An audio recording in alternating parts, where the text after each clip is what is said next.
What is this object? Who made it? What was it used for? How did it get to be at the museum?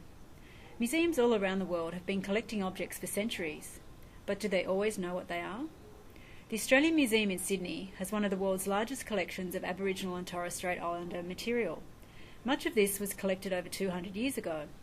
This means that sometimes we're a bit unsure about what various objects are, how they were made, who used them, and what they were used for. For many years, museums like ours have been working with communities to collect and gather stories about these objects, and we are planning to work with you to find out more about this particular object. Phil Gordon works with collections at the museum. Phil, can you tell me anything about this item?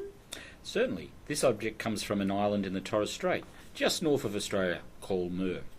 Early collectors visited Muir, which was formerly called Murray Island, and we think that they brought this object from the people who lived there. It is an ancestral human figure made from plant fibres with shells for ears. We know that figures like this one were associated with ancestral rituals. But because of the influence of Christianity and missionaries forbidding the continuation of these rituals, it is hard for us to imagine how they may have been used, whether they were buried, whether they were destroyed, or even displayed in people's houses. We don't even know whether the islanders made these figures just for the collector or whether they had actually been used in their rituals. So, as you can see, we don't know a lot at this time. What do you know? What stories do you remember about these figures? Who could we ask? The museum plans to visit your community over the next few months.